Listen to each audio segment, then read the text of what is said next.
This is Deep Blue, where we get the true life stories of BYU athletes, coaches, and fans. Here's your host, Jarom Jordan. On today's show, I talked with one of the best post players in BYU men's basketball history. As a young sideline reporter, I watched him and the Cougars take down number 6 Louisville in Las Vegas, which was part of an incredible career as the Cougars rebounded from a team that had a losing record to winning Mountain West Conference championships. He toured the world playing professionally in, ready for this, Italy, Croatia, Lithuania, Ukraine, Turkey, France, Germany, and Japan. Wow. He is Trent Plaisted. Trent, what's up, bro? Hey, what's going on, man? Thanks for having me. I appreciate it. It's been a minute, and we were in school at the same time. Yeah, I actually didn't. I knew that you were around at the same time. Then I saw your tweet yesterday with that orange tie. And I just hope I was nice to you and we were in school together. As a matter, that's my only hope.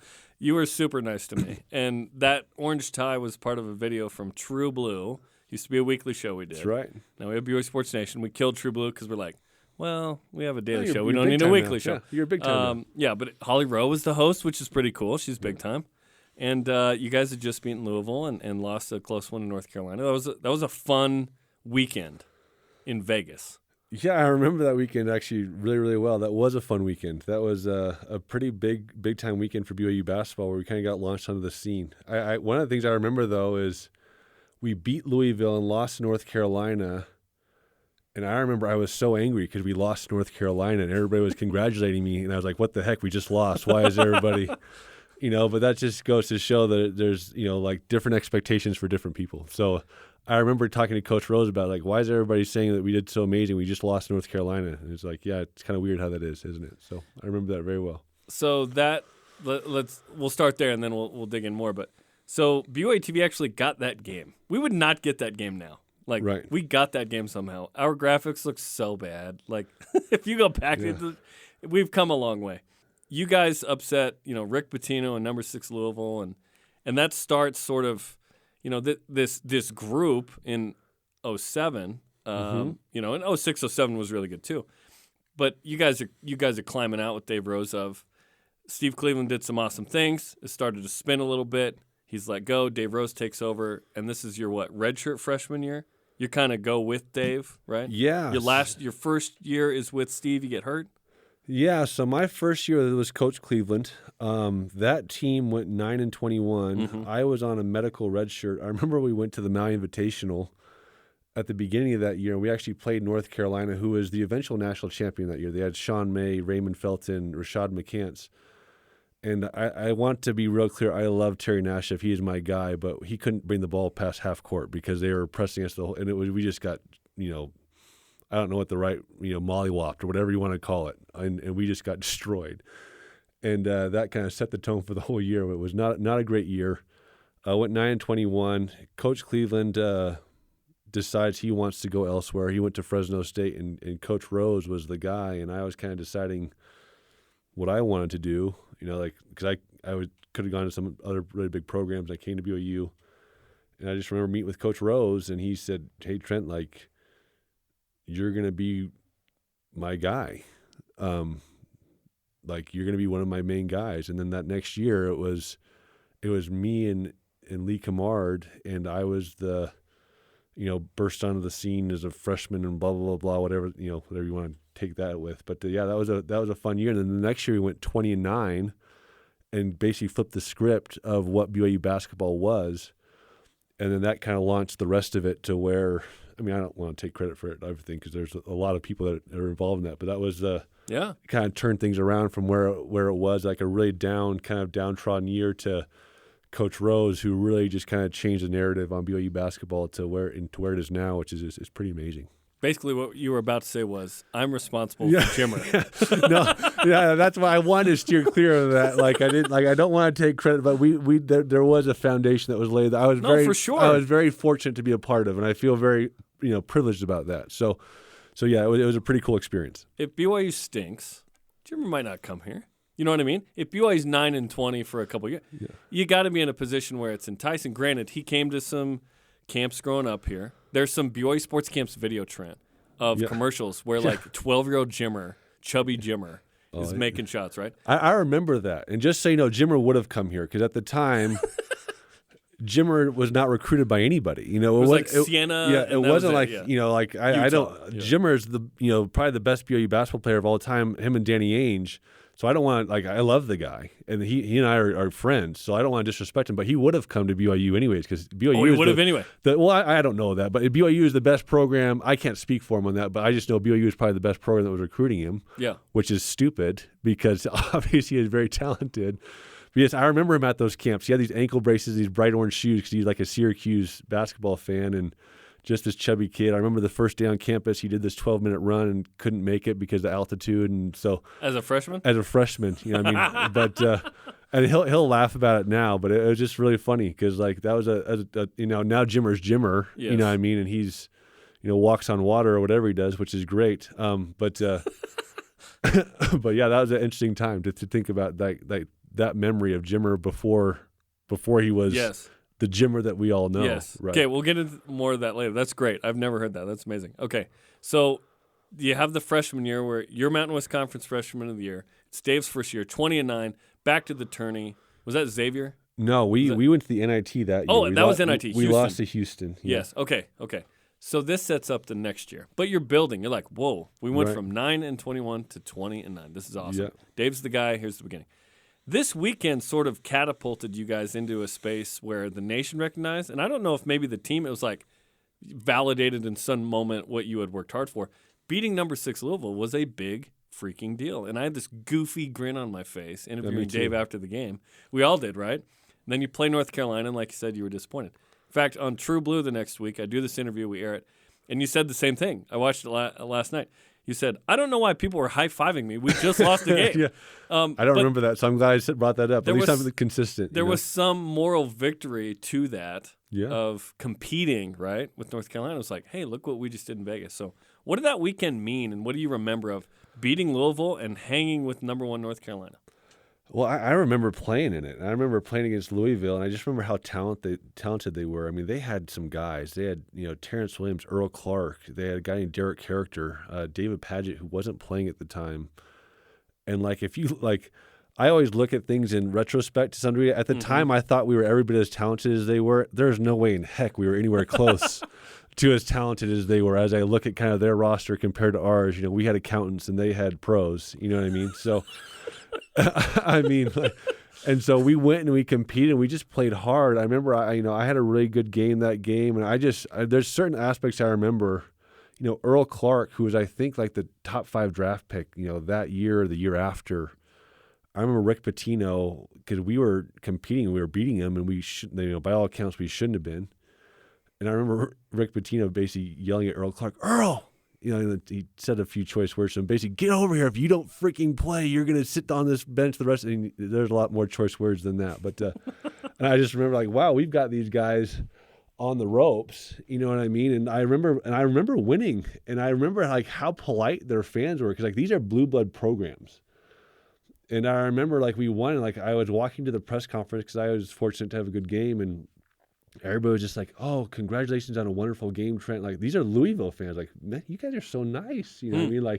They handed you a Louisville Slugger bat. You're what? I was and I think it was in large part because they're always there. They could appreciate when somebody played well, and so I remember that. I remember playing North Carolina the next day.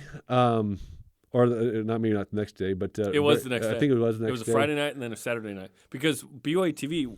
We were expecting to do BYU Old Dominion.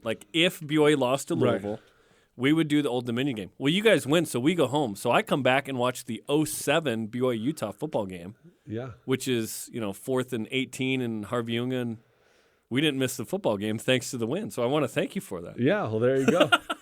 And I remember playing North Carolina and going toe-to-toe, and we were right there until the very end. And that weekend was when Dick Vitale, for me personally, made some call that Trent Plaisted was the best something or other that nobody heard of. Yeah, he was freaking out. Freaking out.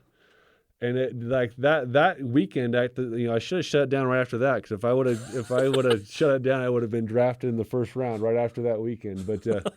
But no, it was pretty incredible to play those teams and just the history that goes with teams like that, and to be on that stage with them was fun. And we honestly our roster. I don't mean this negatively towards anybody on our team, but there's no reason we should have competed with a program like that, other than the fact that we were such a great team in the sense of like we were cohesive. We played really well together, which is what I really love about the teams that I played on at BYU. Was there's a lot more talented teams than when I played, but I thought our teams were some of the best actual teams there ever were. And this was fun because this is this is the fall of 2007. Is it the next year Jim Fredette, I think, comes in, or is he a freshman on the bench there? I'm trying to remember.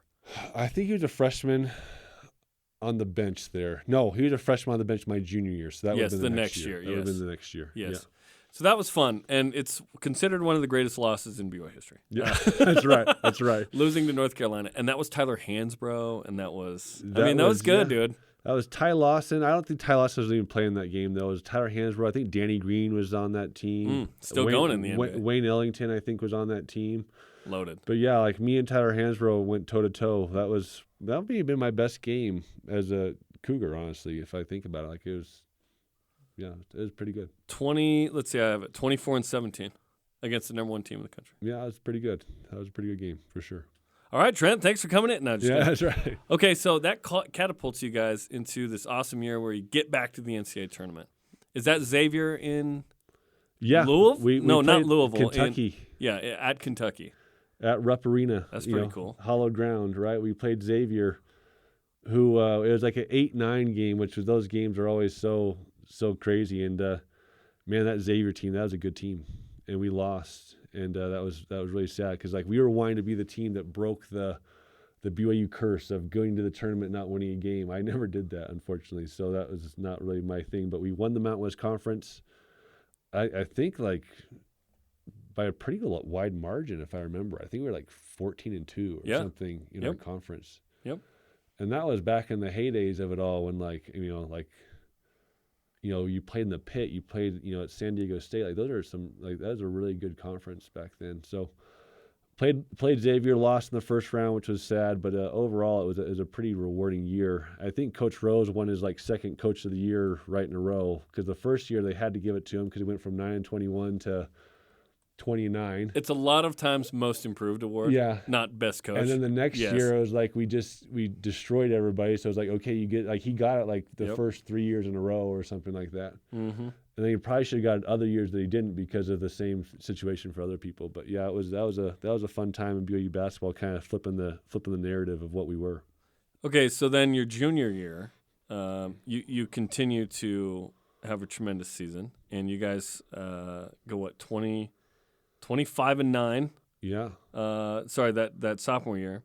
And then your junior year, 27-8? Do I have that right? I don't know. You get ranked, you're an 8th seed. I mean, it's pretty special to climb out of the doldrums there and get back to that point, and then kind of Jimmermania happens, right? And then we continue this with Dave, and then Mark Pope has kind of maintained it. I want to get to a unique point there in a sec, but what was that whole experience like of kind of doing this with Dave as one of his guys early on with a group that did have some talented guys, but like you said, there's some international pros there.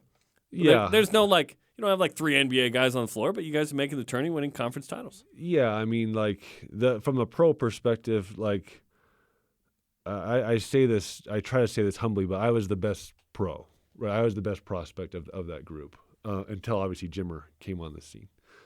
But it was me, Coach Rose, and Lee, Lee, who's, I consider to be one of my best friends, if not my best friend, other than my wife, that were kind of the core element there of that early years for Coach Rose. And that's a lot of fun. I mean, I don't know necessarily how to describe it other than because I was in the moment, right? I didn't even think that I was doing anything that was, revolutionary. I'm still not the smartest guy, but I definitely wasn't the smartest guy then. I thought that this is just what we did. We won, and that we were always going to do. That's what I was born to do, and we won. That was it.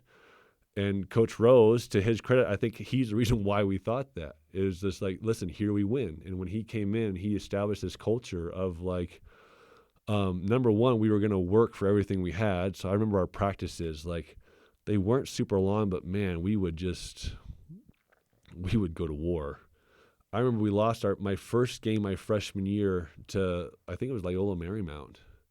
and we gave up like 17 offensive rebounds, and we came in the next day and we ran.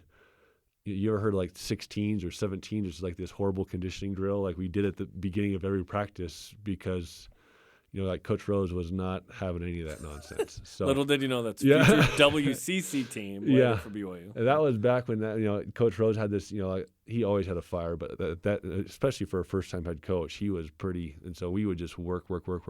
And so that's all I ever knew. And so it was just a lot of fun to be a part of. Like, I give Coach Rose so much credit for just what he did, the turnaround that he orchestrated with a roster. Like I said, like I do not mean to diminish anybody on our team because I loved our teams. I thought we were very good. But, like, if you were to, look back on it now and compare the roster we had to other teams that we were beating by a large margin, we didn't have the talent that they did. So what could you attribute that to of why we were so good? It was because we played really well together. We had a good system, and we freaking worked hard is what it amounted to. Okay, take me back to the TCU comeback. Is that your redshirt freshman year? Yeah, that was my redshirt freshman year. You were down like 9 with a minute left or something? Yeah, that was kind of my guy Lee's a little bit of a coming out party, right? Because at that time, I was a redshirt freshman. I remember coming out, and I was kind of the anointed one at the time. Of like, I remember coming out and people yelling, "It's the golden child" and stuff like that at BYU games, which is weird, whatever. But I remember it. You're like, me? You know what I mean? And so I was having a good freshman year, and Lee, was me and him were the same class, and he was a really highly touted guy for BYU at the time. But it's a hard transition because he was coming off his mission, and it's hard to kind of adjust to the college game. I had the benefit of kind of being there for a year before I kind of did my thing, and he was wanting to. Lee's at the time, I love the guy. He's like I said, my best friend, just cocky, competitive. He wanted to play, and he wasn't because his body was pretty weak, and he's just figuring things out. He gets in the TCU game. He hits that huge three to tie. I felt like that was Lee's really kind of time where he started to emerge into who he was going to become, which was pretty cool. So that was a wild, wild game. Like I said, like I was just playing, and like all of a sudden we were back. Like it was like this isn't going to work out, and then it was just the most incredible thing that ever took place. It was almost like that whole. I don't want to compare it to the Chiefs Bills. That's a little bit crazy. But it was gnarly. But it was wild. It was like 8 or 9 with a minute left. Yeah, it was a wild comeback where Rashawn Bros hit a big three. Lee hit a big three to tie it. Then we went into overtime, and at that point, you knew we weren't going to lose because we were, TCU was like, oh crap, what's going on? So, but that was a huge game for us that year. It was a real kind of a pivotal moment, I think, in just what we were going to become, honestly. So that was pretty wild. What other games or memories do you have at BYU that stick out? Oh gosh, I remember the games. I remember so many things. A lot of them are games. Some of them are just, funny stories of like, the locker room stuff that comes out. Like some of my favorite games were, I remember playing Air Force at home, and they were at the time like the number 9 team in the country. And they were legit. They were really good, and just the atmosphere. I remember Cosic jersey retirement, which I think may have been that game.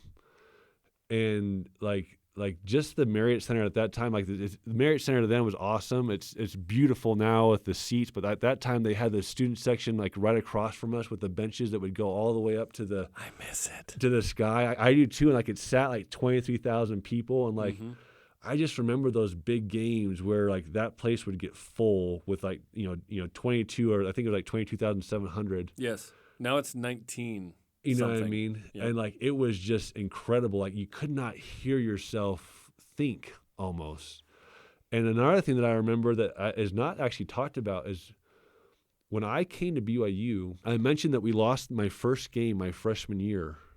I never lost another game my entire career at the Marriott Center. Oh, my gosh. It got to, like, 50 or something, and didn't so, it? like, they lost the year after I left, so obviously it was all me.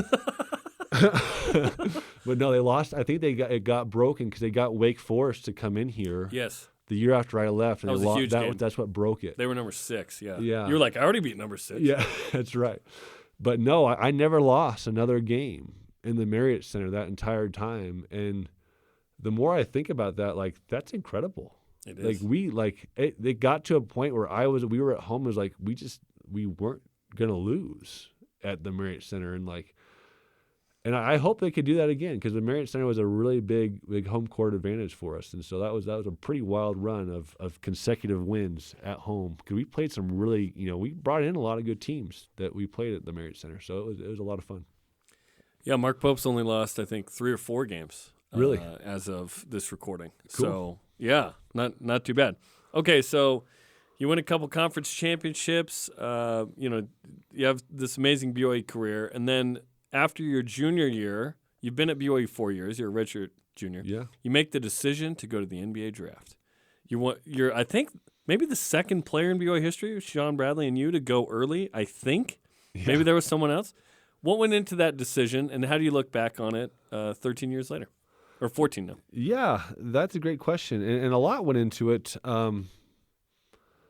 The biggest thing for me is, I was very aware of the history of the draft, and at that time, it was pretty evident that seniors did not get drafted, and it probably still is the case today, where, if you're a senior, you can get drafted high, but your odds are actually a lot less. And so I just had a good year. There's other elements too, but I look back on it. The other thing is I don't necessarily know if I should even bring this up, because it may not be the best thing, but there was a situation I had at BYU where I was married at the time, and my wife had gotten this cited for a DUI because she had torn her ACL at work, and she had taken pain medication, and she drove, and they pulled her over, and then she got put into the media and all this other things. I'm recalling this now. You know what I mean? Yeah. And that was something that, at the time, it wasn't what led to the decision, but it was a factor. It wasn't the main thing. I was going to go anyways, but I was pretty upset about the way that was handled. Just by, no hard feelings now. It is what it is. But the fact, if it was me who that happened to, and they put my face in the picture or whatever else, I could care less. You know what I mean? That's just what comes with the territory. But when you start putting people's family and stuff, because she was connected to me on the news and in the newspaper and all these other things, that kind of didn't sit well with me. And it wasn't BYU's fault. It was just more of the surrounding community of it all. And people would come up to us and ask us questions about are you okay? It was well, she was never not okay. You know what I mean? And so I had a little bit of a bad taste in my mouth for that, but that wasn't the main thing. I was going to go anyways. Did that push you over the edge, perhaps? That was one of the things that it didn't sit well with me. But the main thing was, if we're being truthfully honest, I had been at BYU for 4 years, and I was done with school. And you graduated, or you were close? Yeah, I had one class left, and so I was done with school, and I was okay, if you think about this rationally, I could go at worst, go make hundreds of thousands of dollars playing in Europe, or I could come back for my senior year, where seniors don't really get that much extra love. And I kind of had a conversation with Coach Rose, what do we expect out of next year? And it was, in large part going to be the same thing, which is fine. We were really successful. So why would I not? It just got to a point where logically, you go to school to get a degree. I had done that. I had accomplished what I wanted to accomplish from a basketball perspective. I knew I was going to get drafted. I didn't know where, but I knew I was going to get drafted. Somewhere. And it was it's time for me you go to college to make money, to have a job. This is going to be my job. Let's go. Yeah. And so that was the main reason why. And then you add in the other factors of why I was a little bit, miffed about certain things, which is not, I have no ill feelings towards BYU. It just the whole parameters around it was what led me to the decision. So, and do I regret? No, I don't at all. I mean, I love the life I've lived. It's made me who I am. So, the only thing that I guess would even be close to a regret is the fact that they played Wake Forest at home the next year, and that would have been a cool game to be a part of. But there's a lot that came about because of that. You know what I mean? I'm not claiming credit for it, but think about that. I left, and then that year it was Lee, who was my best buddy, who was their best player, him and Jimmer. So Jimmer kind of filled the void that I had. Yep. Right. And so there's a lot of good things that, who knows what would have happened, but no, I don't regret all that. But that's what led to the choice. I want to follow up on something you mentioned. So they cite your wife for a DUI from pain medication? Yeah. How did that work? Well, which makes sense if you think about it. Like, you shouldn't be driving. Like, even on the pill bottles, they say you shouldn't drive while taking this medication, right? Like, theoretically, you're not in a state to function that way. Okay. And so, like, I get the reason why it happened. She shouldn't have been driving, and that's our mistake, my mistake, her mistake. She was actually like a mile away from our house when it happened. And so they cited her for it, arrested her, took her to jail, right? Which, then they did a mugshot of her, and then that mugshot ended up in the newspapers all around, Utah. It ended up on the news and like I said, to some degree, if that was me who they had cited, absolutely, like, I understand why they would do that. But like, it made me a little bit upset that she was not me.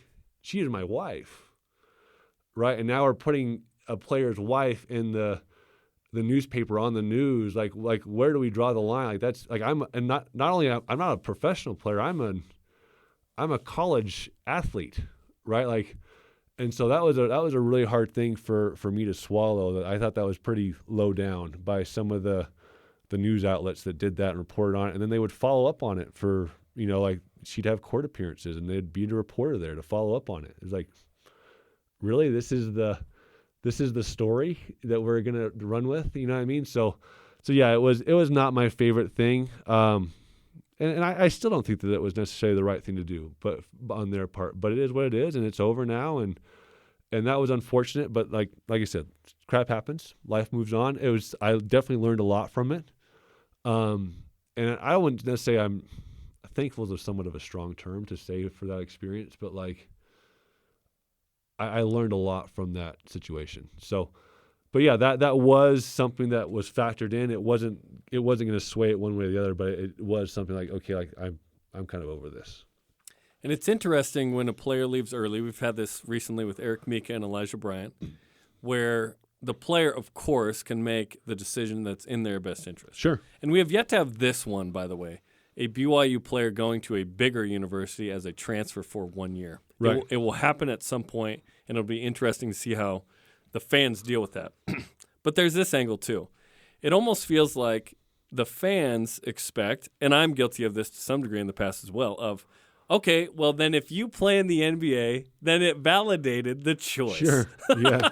Which is kind of funny and kind of not. Like, Eric Mika left, I think got a 10-day in the NBA. Elijah left, didn't play in the end, wasn't drafted, but ends up coming back to the NBA from Israel, winning an NBA title last year with the Bucks, which is insane. Sure. So happy for him. What was that process like of leaving early, but it sounds like you knew, okay, even if the NBA isn't the path, I'm still going to play, and this is my job, and I'm making money, and that's cool. Because the fans kind of want, I think, validate this to us. Yeah. But it's not their decision per se. Yeah, I mean, and that's the thing that's so funny, right? Is first and foremost, like, in each of those situations, Eric, Elijah, myself, every individual is going to make the choice that's best for them. Like, it's not on us to necessarily appease the fans. But you're right. Like, the fans have this misnomer, like, oh, I always love when that there's this kind of narrative out there of like, hey, oh, he's just going to go play Europe ball. Like, he's a real scrub. You know what I mean? Which, I guess maybe there are some scrubs that play Europe ball, but I know the contracts I had in Europe. I know the money I made in Europe. I know, I have a general idea of where Elijah's playing. I know where Eric Mika's playing. These guys are successful guys, right? Like, give us a sense of what their contracts might be like, or where we are here. Yeah, so that people understand. So if you're an average college student, you come out of college, you're at a job, an entry level position. You're making what?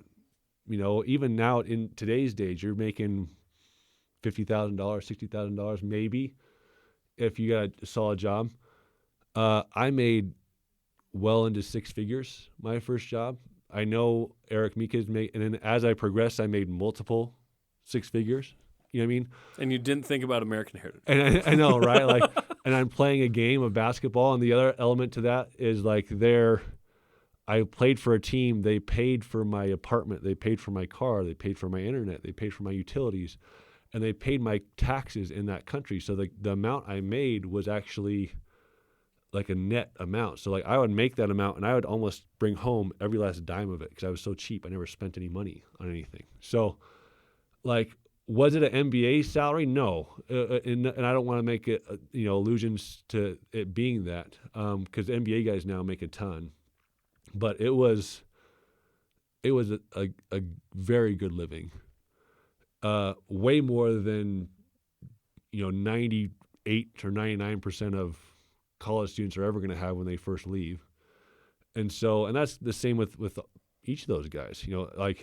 Elijah played for teams. I played for really good teams. Elijah's played for even better teams than I have. So he probably made more than I am. So, I did. So this is good livings these guys are making. It's not like that at every level of European basketball. There are, but the levels that we were at, it was.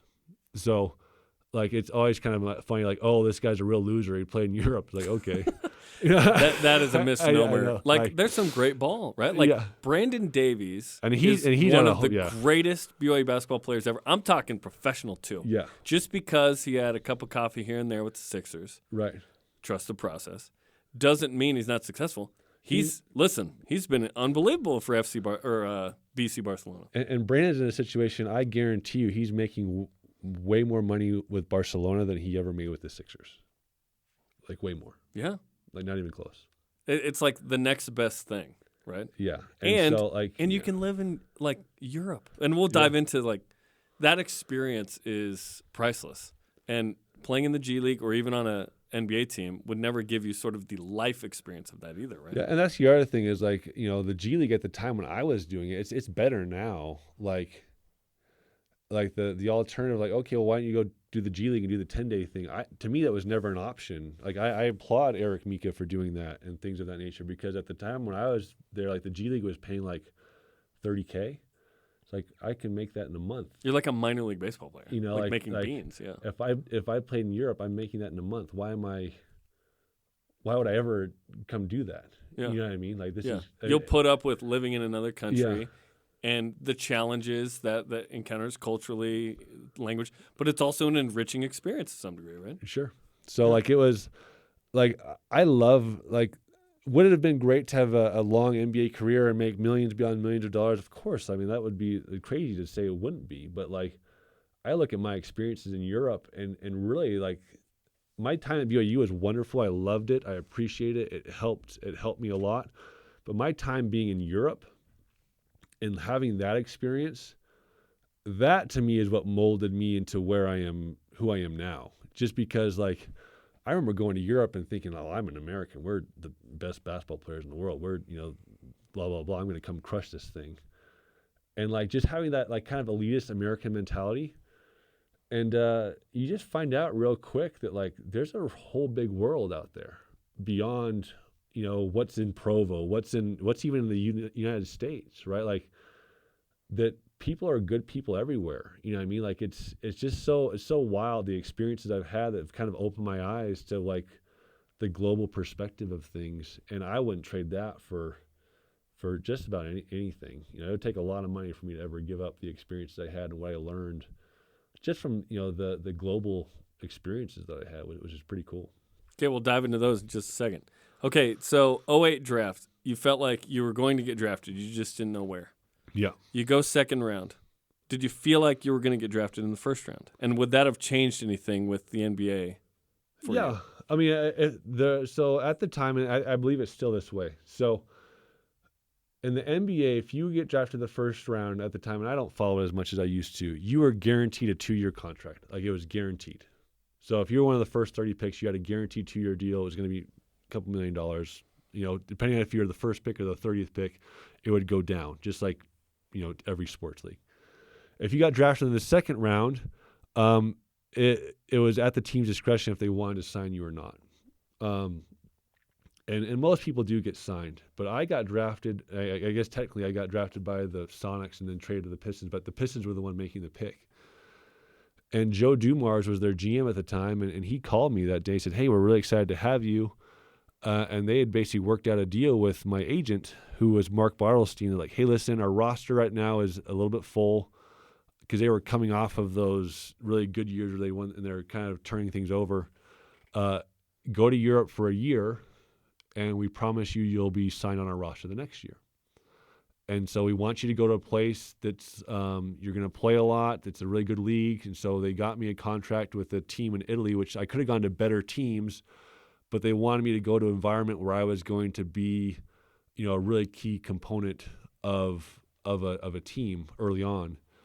And then I went to Italy, and unfortunately, and on that Italian team, it was a really good team. It was Jonas Jerebko was a foreign guy on that team who's been in the NBA for a lot of years. He's back in Russia now. James Gist, who came back to the NBA for a little bit, played a lot of really high level. Reese Gaines played at Louisville, was like a lottery pick, but was in Europe at the time. And myself and a guy named Joe Smith were our core players. But then I played 2 games, and I had a herniated disc in my back, and so because of that, I had to go and get surgery, and I basically missed that entire year. And at that point, just the nature of sports, the nature of business, it was basically like the Pistons weren't mean to me or anything, but like, listen, this wasn't I had a hurt back, I was damaged goods, it wasn't gonna work out. So that's what kind of ruined that deal. So I had planned on being in the NBA after that initial rookie year, because that was what the conversation that we had with Joe Dumars, but that kind of fell by the wayside because of the injury. So that didn't work out. The Pistons were great. They released my rights, which we asked them to do because they could technically hold my rights for forever, and so that kind of freed me up to go and do other things. But that was disappointing at the time because I was a young guy. I remember going to Italy thinking I'm going to come here and crush it, and I'm going to be back in the NBA next year, which is where I belong. And the whole sequence of events of first of all living in a foreign country, which I'd never really done, and like little things you take for granted, right? Like I remember going to my apartment in Italy, and like in America, like carpet, like we're sitting in this room right now, there's carpet on the floor. Italy, they don't really do the whole carpet thing like that. It's like all hardwood and tile. And so my whole apartment, even my bedroom, was tile. I was like, this is weird. Like it just didn't feel like home. You know what I mean? Like at that point, they didn't have things like Apple TV and stuff where you could plug in and feel like you're on American TV. So like I remember just sitting on my computer, like they had Skype at the time. That was the big deal. And being able to, and even people that played before me were like, oh, you're so lucky. You've got Skype. You know what I mean? And so being able to call home, but like, we'd watch things on the computer and stuff like that, but it was just a different feel. It was a big culture shock, but like, man, like you just learn so much about yourself, living in a foreign country, doing different things. But that was a hard year from the surgery perspective. I was wanting to get my career off the ground, and then I had to have the injury. So that kind of derailed the NBA dream. Honestly, if we're being truthful, that probably derailed it right there from the beginning, because NBA doesn't really.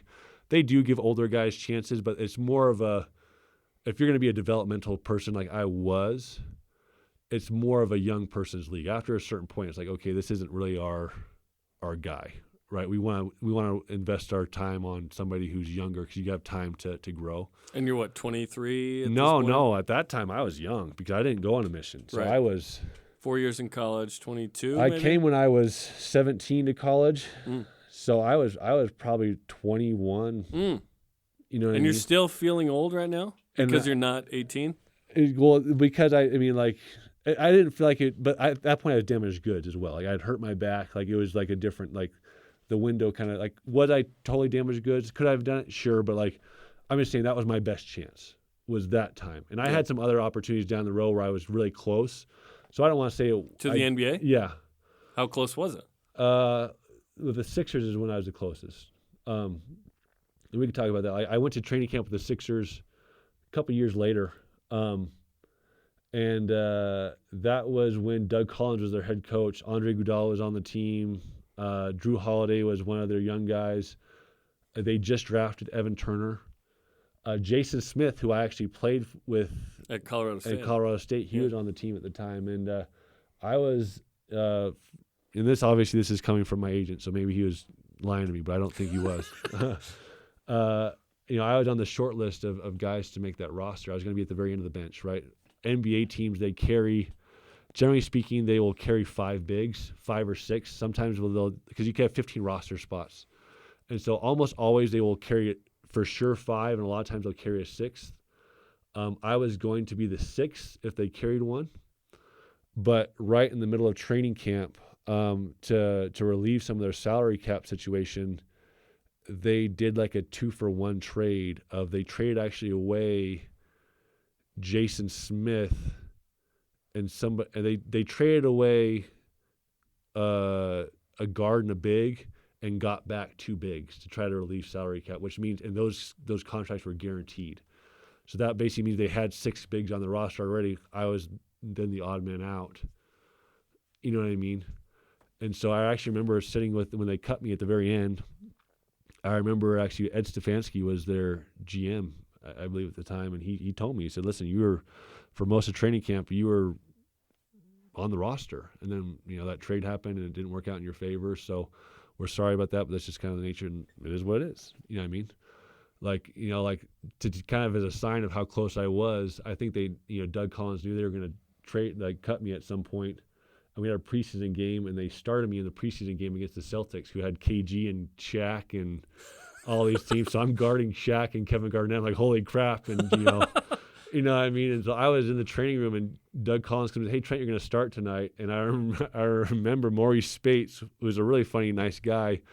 He looked at me and says, "You're crapping your pants right now, aren't you?" I said, "Heck yeah." Heck yeah. I mean, so like I said, a lot of really cool memories, stuff like that. Like, Did you score on those guys? Did I score? I don't even remember. Maybe if I did, it was like 2 points. Just trying not to get bowled over by Shaq. I just remember KG who started like talking all kinds of crap to me. I was like, dude, like I'm a nobody. Like, leave me alone. Notorious talker, right? Like, leave me alone. But yeah, I just was fighting for my life with Shaquille O'Neal and Kevin Garnett, and like I remember those things. I remember like a lot about that 76ers time because like I was there. Like, they treated me great. I remember like when they did cut me, Mo Spates like was a great guy, and like he said, "Hey, give me your address." And I went home because I was gonna I got cut and I was just gonna go to Europe somewhere else. And I remember Mo Spates sent me like 5 pairs of brand new shoes and sneakers and stuff. And I remember like a couple years later, I went to training camp with the Clippers, and Andre Iguodala was on the Nuggets at the time, and he came up and gave me a big hug and said, "Hey Trent, how's it going? Like, so good to see you." You know what I mean? Like it was really cool because like I had a very short stint with this team, a couple months. You know what I mean? But like, these are guys that are, Andre Iguodala, he's made hundreds of over $100 million. Like playing the game, and like those things meant a lot to me, right? Because I was a nobody. Like, I'm not trying to have any kind of different assumption of who I was. I was the last guy on the bench, but like I was a guy that was always a guy that came in. I worked hard. I had a good time. I was easy to get along with. And so like those experiences kind of, I have a lot of cool stories about that. You know what I mean? So that's awesome. Yeah. Okay, so Italy doesn't work out. You get hurt early there. Do you go to Croatia the next year? Yeah. So the next year. And this is where we can tie in Kresmir Cosic, which is just so cool. Yeah. I was the only guy probably in the world that saw 2 Kresmir Cosic jersey retirings, as a matter of fact. Wow. Okay, so there was one in Croatia. Yeah. Because long story short, there's this team in Croatia, really actually a historic team in Croatia called, they call it KK Zadar. I think KK stands for something in basketball in Croatian. And Zadar is Kresmir Cosic's hometown. So that's where he grew up. That's where he's from. One of the all-time BYU greats. Probably underappreciated by our generation, right? Yeah. So he's played in the 70s. And he's not only one of the all-time BYU greats. If people were actually to know Kresmir Cosic, he is like an all-time European great. So like in Croatia, like the arena I played in was Kresmir Cosic's arena. They built a new arena. They named it after Kresmir Cosic. There's a statue of Cosic out in front of the arena. And so people actually kind of had a little bit of idea. I don't want to say a ton of idea, but they knew BYU because they knew Cosic, and so they knew I came from BYU. But basically, my agent, so it's a really good team, and it's a Euro Cup team, which we could talk about what that means here in a bit. But my agent said, "Hey, there's this team in Croatia really wants you. It's this town called Zadar. Zadar is, and if anybody's ever wants travel advice, like Croatia is an incredible country. It's beautiful. It's like super sneaky, amazing, right? Like no one talks about it. People that are like good travelers know about Croatia. It's insanely beautiful. Like I loved Croatia, and Zadar is right on the Adriatic Sea. Like my apartment, I could look out my window and I could look at the Adriatic Sea, and it was just this most beautiful place. And it's like this vacation town. And I was like, dude, like this is awesome. And he said, yeah, the coach is really good with young players. And I'm thinking this means that this guy is like a really supportive, nurturing, nurturing kind of an individual. Define good. I should have asked that question, but like that's I got agented, so he kind of smoothed me over a little bit there, and I said, all right, yeah, that sounds awesome. I'm going to live in this beautiful town, play, Zadar, and I'm going to play for a coach that loves young players, and let's go. And that year was actually I give the most credit to that year for everything that happened to me afterwards in basketball, because the coach that I had, who actually ended up really liking me, was a guy named, I thought he was the devil incarnate at the time. And his name sounded like it as well. His name was Smago Sagadin. Smago Sagadin? Smago Sagadin, yeah. And he was actually a really legendary coach around there. He coached, national teams from Slovenia. But, man, this dude was just a next level guy, right? Like, here I am, this Utah kid. I was at BYU, and Coach Rose is a pretty hardcore coach. And, like, there's rules in college where you can only practice so many hours and stuff like that. There's no rules over there for that stuff. And I remember going to Croatia, and I was in this hotel, and I met with Smago, like, the first day I got there. The hardest thing for me is I went from Utah. I just got cut and went to, I guess that this is the second year, so I maybe didn't get cut. But I went over there to Croatia, and I met with Smago, and like, I am jet lagged. Like, when you go, and like that transition for me is always really hard, because like, it's like an 8-hour difference. So I'm used to sleeping right when it's the middle of the day or whatever that was, and I hadn't slept in like a couple of days because I couldn't find a way to get my body to sleep. And then it got to be daytime. My body's like, oh, it's daytime, you need to be up. And my first day or two there, I meet with Smago. He said, hey, we're going to training camp in Slovenia. We're leaving tomorrow. We have a practice tonight. Do you want to show up? I said, yeah, I'd happy to go. I was trying to make a good impression. I show up, and he just was, everything I did was wrong. Oh no. Like wrong, like, that's not how you pass. And it was funny because when they say he was good with young players, that was it. He like, as I look back on it now, like, he was breaking me down. Because I swear on my life, like we would do these drills, and I would watch the guy in front of me, and I would mirror exactly what that dude did in front of me, and I would do it, and it would still be wrong. I was like, what the freak is going on? Like, how is this, and I'm thinking I'm a pretty big time guy. Like, I'm, getting paid a lot of money. I'm and like, he just like was just going at me every single day. And so then we go to Slovenia to training camp. At the NBA is like nothing, because they have like rules and like a collective bargaining thing and all that stuff. The players have, like, they think it's hard, but like, you go to Europe and you play for a Serbian guy, or a Yugo guy. Like, anybody that's played in Europe knows if you play for a coach that's part of the former Yugoslavia, which Smago was. Yugoslavia consisted of like Serbia, Croatia, Bosnia, Slovenia. Then it all broke up and all that stuff. So Smago is considered a Yugo coach. It's a really hardcore coach. You go play for a Yugo guy, and it's a whole different world. So we go to Slovenia, and we would practice. We would wake up in the morning, and you always knew if a practice was going to be a little bit lighter, because they'd say, okay, you don't have to tape your ankles. With Smago, every practice was the taped ankles practice, and we would practice for like 2.5, 3 hours in the morning. We'd go do some recovery, and keep in mind, I'm not really sleeping that well at this time, and we're in this hotel, and the hotel doesn't have air conditioning because it's Slovenia. It's not really that hot, but that happened to be the freaking hottest week of the year, right? And I've got my European roommate named Marco Carr, who's a really cool guy, but like, anyways, I'm not sleeping. I'm going, Smago's yelling at me. I'm feeling like I'm, at my wit's end. I remember freaking calling my mom just in tears, like, Mom, Dad, like, I can't do this. Like, this is nuts, right? Like, this guy is just, this is not what I thought. I thought I was going to come this nice, nurturing environment of like, and this dude is just going at me. Everything I do is wrong. Like, we'd watch film, and it'd all be about me and how terrible I was and blah, blah, blah, blah, blah. And I just remember talking to my mom, in typical mom fashion. She was saying stuff like, well, are you saying your prayers every day and reading your scriptures? And obviously that's very important. I don't want to diminish that. And I was, but it wasn't really what the message I wanted from my mom. I just remember my dad saying, Trent, listen, I know this is really hard. And my mom was like, Trent, if you want to come home, like, no worries. Like, you don't have to be a basketball player. But I had kind of had this, I wanted to be one. And I was like it was a real breaking point for me. I remember my dad saying something. That's quite the challenging statement from your mom. If you don't want to be a basketball player. And you're like, I do. Yeah, but like I can't quit. Yeah. You know what I mean? Like I didn't want to quit, but I also didn't want to do what I was doing because like this is crazy. And I think there's so many people that, you know, like if we're going to get real philosophical, like how many people does that happen to in life where you have that kind of crossroads moment of like you want to do something, you don't necessarily realize how hard it's going to be, and then like reality hits you. And so like that crossroads moment, and I remember my dad at that moment, like, and I'm calling them, and keep in mind, like the situation where I'm calling them, I am so hot and sweaty at night. Like what happened is like the air conditioner, like the hall seemed to be air conditioned. And so there's like a little crack underneath the door at the front of your hotel room, right? And so what I did, I took all my freaking blankets and stuff off the bed because I didn't want to wake up my roommate either. And I put my stuff right by the crack in the door at the very front of the hotel room so I could get some airflow underneath the door to make it a little bit, you know, better. You're this professional basketball player begging for air under a door. I know.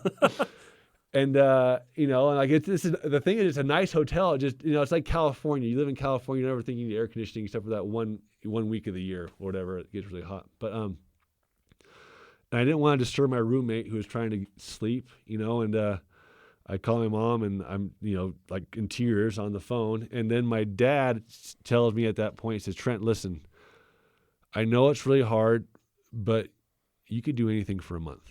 You could do anything for a week. So just do it for a week, see how you feel.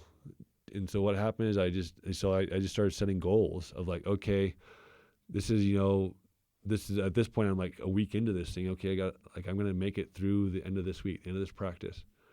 And I remember, you know, making it through that whole training camp thing. And that was such a huge accomplishment of my life, was just making it through training camp. And then, you know, the year continued to progress, and it didn't get any easier because Smago was just a lunatic. Like we would do crazy things, you know, like we would like I think about it, and like we would practice like 5-6 hours a day. And like, at the time, like I was like, this is so nuts, because in college we practiced hard, but it was like 2 hours a day. You know, as a pro, we were practicing 5-6 hours a day, traveling all over Europe, you know, playing, you know, we played probably 50-60 games that year. And like we'd have like one day off, maybe, if it worked out well. But like a week? Yeah. Like that's if the schedule allowed for it, you know what I mean? And we were lifting weights, but I just remember, like, as I look, like I said, you know, hindsight is always 20/20, but in retrospect, like, I got so much better. Like I remember coming back actually after that whole year, which we could talk about that year more. I remember coming back and working out with the BYU team, which Lee had stayed that senior year of ours. And I remember working out with them in the summer because it's just an easy way. I had a good relationship with the strength coaches. And I remember like going and doing conditioning drills and like lifting drills that I always did in college. And I lined up with the college team. And I remember like doing conditioning and just like literally like I was like a thoroughbred and they were like ants. Like I just was like going. And you're 6'11", like 245 or whatever. Yeah, and I got to the point where I was like probably 250, and like it wasn't because, you know, it was just because they worked. I had been conditioned like so incredibly well by what they put me through. Like that Hugo School of Basketball is one of those things where you either break or you come out like iron strong. And I was very, very fortunate because I don't disrespect anybody who breaks, just so you know, because they have every right to break in that scenario. For whatever reason, I made it through. And I just came back, and like that whole thing defined the rest of my time in Europe, because after Smago, like it wasn't going to get any harder. You know what I mean? Like it wasn't. And so I would go to teams and like, yeah, people have things harder or this or that, but like no one treated me like Smago treated me. And the thing what's funny about that is after that year, Smago actually got fired partway, almost 3/4 of the way through the year, because we had a big budget and we had expectations. And I could tell you stories for hours and hours about all my European experiences, but he went to another team the next year and he actually wanted to sign me to the next team. That's how I knew. That was like my validation. I knew I knew Smago liked me because I had a friend that He's great with young players. Yeah, that's right. And I actually had a friend that I made over there that played for Smago. His name is Emilio Kovacevic. He always would tell me, Smago really likes you. And I was like, he's got a really funny freaking way of showing it, because he would just go at me. Like, all my teammates would always tell me, Smago likes you. Smago likes you. He was like, what are you talking about? I receive words of affirmation. I need this love language. This guy, because every day he really was. He would just go at me every day. And, oh yeah, you got to worry when it was one of those things where it's like, you got to worry when the coach doesn't yell at you. It's like, that would be so awesome if this dude would just like lay off of me for like a day, but it just never happened.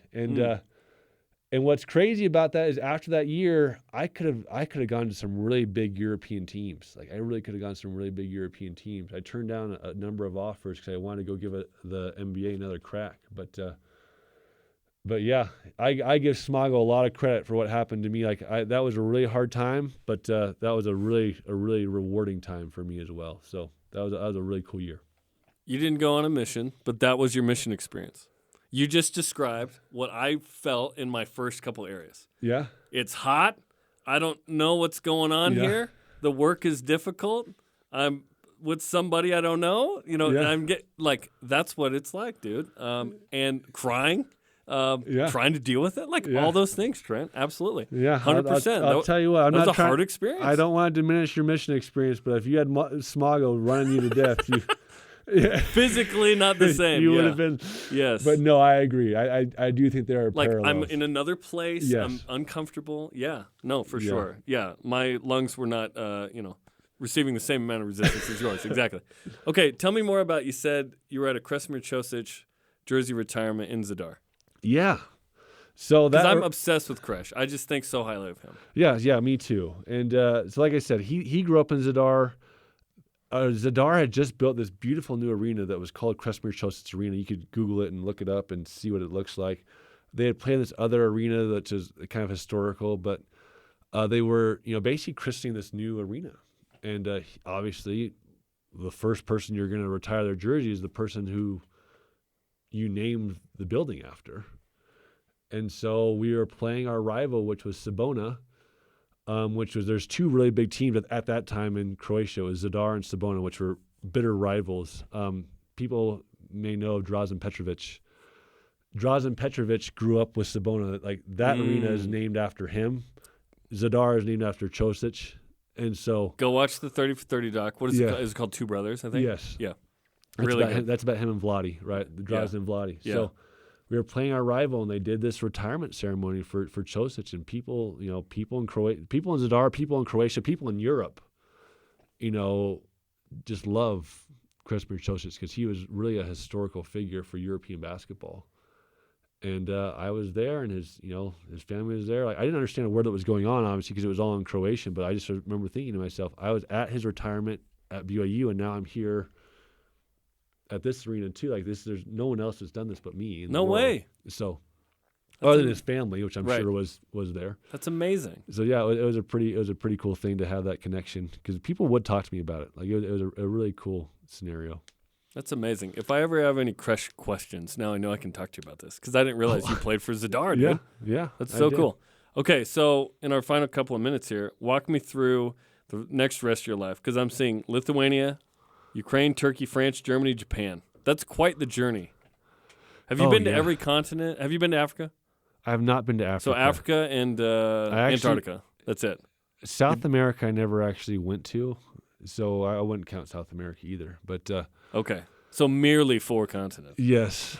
but yeah, so the rest of my career, I mean, obviously that I give Zadar a ton of credit for everything, but that set the stage for everything else for me. And so I was very fortunate because Zadar was a good team. It was what we call as a Euro Cup team. I played in the Euro League, which is kind of where that's the highest level of European basketball for a couple of years. That's like, yeah, if you're a soccer fan, it's like Champions League. It's like Champions League, right? So like the Brandon Davies, the Travis Hansons, and like Elijah, they play for like the Boston Celtics and the LA Lakers of the Euro League. I played for what's the worst NBA franchise or like the lowest money? Like I would normally say the Phoenix Suns, but the Phoenix Suns now are really they're good again, right? Like I played for the Sacramento Kings. Sacramento's perfect of the EuroLeague. Yes, right, which was like obviously it's one of the best teams in Europe because you're in the league, but you're not one of the best teams in the EuroLeague, right? Like the Kings would probably win the EuroLeague. Yes. But in the NBA, no. Yes. Yeah. That's right. Gotcha. So I played for really good teams, like really high-level teams in Europe, but not at that real pinnacle, like which the Travis Hansons, Elijahs, and Brandon plays at. And it all came from that first year in Zadar, because I had a really good year. Even despite it all, like I had offers from really great teams after that because I had kind of gotten that stamp of approval from a Yugo coach, which like once you survive a Yugo coach that's known to be hard, like other Yugo coaches are like, okay, I could actually coach this guy. Interesting. Because you'll find if you know European basketball, like it's almost like Yugo coaches look for other players that have played for previous because they know like they could take it. You know what I mean? So I'd kind of gotten that stamp of approval. So I got to go play for some really good teams around Europe. I was fortunate to I've been to almost 30 countries because what would happen is even though I've lived in 8, so I would play in like the EuroLeague, right? And what would happen is you would go one game a week. You would play in like your domestic league. So I played for the EuroLeague in France. I'd play a French team. One game in the middle of the week, I'd go play in the EuroLeague, which I'd be the best teams from Greece, from Italy, from Spain, from wherever else, and we'd have home and away games.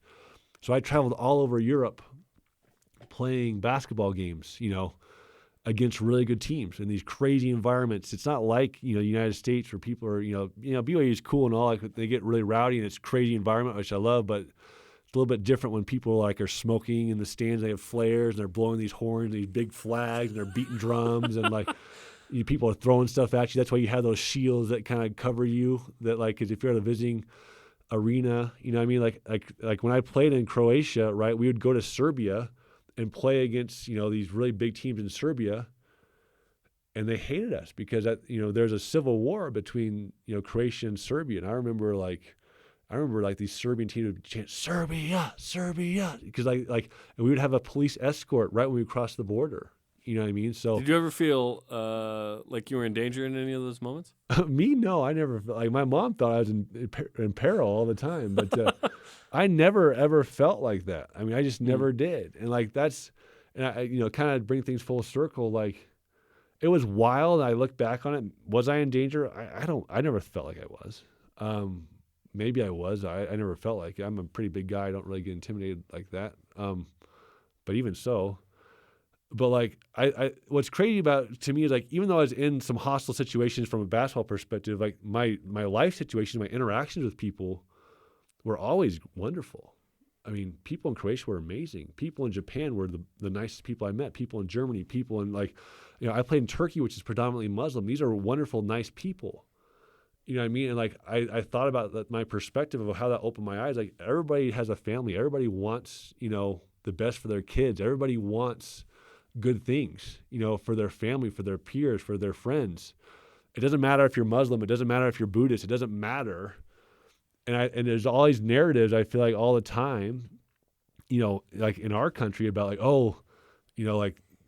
just a lot of hostility is man, if you met half the people in the world, which I haven't met half the people, I've been to different countries, you would quickly realize there's really great people everywhere that are all just doing their best to raise a family and teach them right from wrong. And, doesn't have to be this really hardcore narrative against anybody. You know what I mean? And that's what I am the most grateful for about my life is that I had that. Cause when I was my first year in Italy, I was pretty convinced that America was the supreme, and I think America is the best country in the world. I'm not trying to diminish that, but I was pretty convinced that everything American was the best there is. Everything anywhere else was the worst there is. And it didn't matter what it was. And and throughout the course of my life and the course of my basketball career, I realized very, very quickly that wasn't true, that there were things that other people did way better than I feel like America does, or that, that I had a knowledge of. And just my perspective of everything was just so different. And I'm incredibly thankful for that journey I took. 'Cause I did it for 10 years, and I lived in all these cool places, and it was just a really, really cool, unique experience for me. Did your wife go with you? Did you have kids at any point there? Yeah. Because every international player, it's okay, Do you go for the time of the season, come back? Like that's something families have to navigate, don't they? Yeah. So I can talk about that real quick. So the wife I had in college, we actually ended up getting divorced during my career.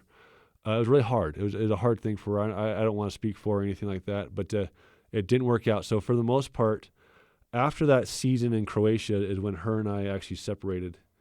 And so for the most part, I was actually by myself for the majority of the time. And then towards the latter end of my career, my wife, my wife now, who I love incredibly much, like for somehow, like I was pretty convinced that while I was playing basketball, I wasn't going to get married. I was like, this is too hard. Mm-hmm.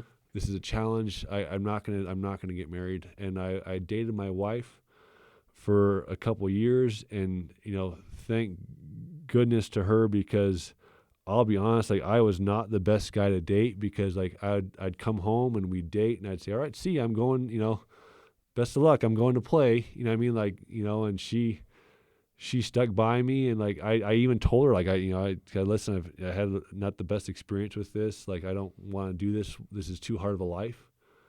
And she stuck with me, and eventually I realized, like, what are you doing? You're an idiot. Like, why are you not marrying this girl like yesterday? And it was actually a conversation my dad had with me, like, what are you doing? And my dad's had some pretty poignant conversations with me. And I was like, yeah, this is crazy. And so we got married like the last 3 years of my career. So the first couple I was married, then it was like 5, 6 where I wasn't. And then the last 3, I was married to my wife now, Marissa, who is, kind of the light of my life. And at the end of it, we had our first kid, our first child, who is Peyton, who was born when I was playing in a team in Germany, and then Peyton was with us at the end of my career in Japan. And that's ultimately, like, I could have played longer if I wanted to, but I played for 10 years. It's a hard life. It's a hard life to, I'm traveling all the time. Your wife is there with your child in a foreign country away from her family, and the sacrifices that she made to be there with me and support me. And it was just like, it was time to be done. So, and I don't regret that at all. I had an amazing career of 10 years. Like, most people don't play professional sports for 10 years, and I did. So she was with me every step of the way, and while she was there, and she still is. So that's kind of that situation, and it's a lot to navigate, right? Like, it's a lot to navigate the family aspect, the foreign country aspect. You're having kids. You're in different languages, like just a totally different living environment. I mean, we got a real beautiful home here, and like, hey, like, come live in this. The apartments were nice, but they weren't like immaculate, not like we have here. And so yeah, it was a lot that went on, but so thankful for it. Like, it really has, like, it's my perspective on just everything has been altered because of that European basketball career. So maybe I do take it a little bit personal when people say, oh, these European guys are failures. I never see it that way, because I know what it gave me. I know what I got out of it. And I feel very, very blessed to have lived that experience. So that's kind of the way I feel about it. That's awesome, man. And I'm jealous of moving all over to some degree. Yeah. That's a challenge, but like the experience you got from that, how that molded you is super cool. I'd be remiss if I didn't finish with this. There's a dunk that's considered one of the best in BYU history, and hardly anyone's seen it. Yeah. And it was from you. Describe to us the CSU alley-oop from what, half court from Austin Ainge? This game wasn't televised, right? This was the issue? Yeah, that wasn't, because that was back, I mean, I don't... Like the mountain days. Yeah, the mountain was a horrible deal. Like, you don't have to, you're preaching to the choir here. I mean, like, at that time, they had, like, the mountain was just a terrible TV network. It really was. And maybe they're going to, send me a cease and desist or something after this. They don't exist. They don't exist? Okay. But like, they were just it was a terrible network. They had problems with broadcasting. They had horrible nicknames for people. They called me Mr. P, which was like, what the frick is that? You're like, what is this, elementary school? Yeah, but that one wasn't televised. We were playing CSU, which at the time, they weren't a top flight team in our conference, but they had good players like Jason Smith, who was actually a friend who had a great NBA career. They had these 7-footers, and we were playing there at Fort Collins, and we were on a fast break, and of all my things as a basketball player, I was not the most skilled player at BYU ever. I was probably one of the better athletes around in my time at BYU. Agreed. You know, like I was very raw, but I was very, very athletic. And so, you know, Austin threw a ball up there, and, you know, once it's like a target, right? Like I knew it was high. I was okay, I'm going to jump as high as I can. And like, it's one of those, like, I don't want to say out of body experiences because that wasn't it, but just like, it just happened. I thought it was normal.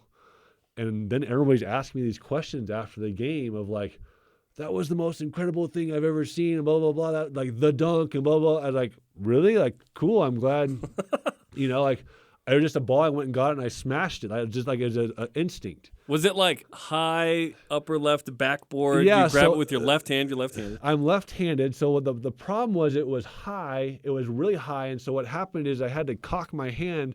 I had to go up high and get it, but I had to cock it way back. Because he throws it from like half court. Yeah. And so I had it way back here. You're demonstrating right now. I can see. Yeah. And then I had to actually put it in the rim somehow. And it all happened really quick. And obviously when you see it on film, it's hard to find. It's game film, which is terrible. There's probably our student manager is probably up there with his little camcorder going back and forth. And so to me, when I watch it, like people made a huge deal out of it. And I remember Greg Rebella just going freaking bananas if you hear the call. I didn't hear it at the time, but I've heard the call. But to me, it doesn't look like it's all that great. But it you know, the people that saw it say it was like there was a media guy, you know, Brett Pine. Mm-hmm. Yep. He was a sports information director at the time. He used an analogy one time of saying like it's like the difference of, I don't know, taking a Polaroid to the most beautiful girl in the world or seeing her live in person, right? Would be the analogy he used. The difference. Okay, well, there you go. I don't know if that was the most beautiful girl in the world. It's kind of a dunk, but it was a good dunk. So, but yeah, that was a cool thing. It's this like mythical play in BYU history because it wasn't on TV. Yeah. It's almost more interesting because we don't have video. And what's cool about it is like I know it was pretty good because like when I was at Zadar, I've got some of the best dunks in history at Zadar where I get messages from fans on Facebook about those things and like the That's best. awesome. So like it's I've got some decent dunks in my time. Couldn't shoot free throws for my life, but I could dunk the heck out of the ball. So you went 8 for 8 against TCU in that comeback. Yeah, I did. Let's not forget that. Okay, well, Trent, this was fun, man. Yeah. I appreciate you coming in and chatting about your career. It's been fun to catch up all these years. I know you're still local, which is awesome, and still part of the community, still tweeting about BYU sports, which is awesome. So follow Trent on Twitter at PLAIST44. Yeah, I only tweet every once in a while. It's even a broken clock is right once or twice a day. So you'll get maybe 1 to 2 tweets out of me a year if something I feel. I tweet a lot more when Coach Rose is around because I felt a lot of allegiance. Now it's more about the women's team because I've got such a close relation to Lee. So, yeah, and they're crushing it this year. Yeah, they're amazing. So good. Well, thanks for the time, man. Yeah, thank you. I appreciate you having me on. Okay, that'll do it for us. Listen to previous episodes on the BYU Radio app or where podcasts are found. For Trent Plaisted and producer Corbin Radford, I'm Jarom Jordan. You've just listened to Deep Blue on BYU Radio.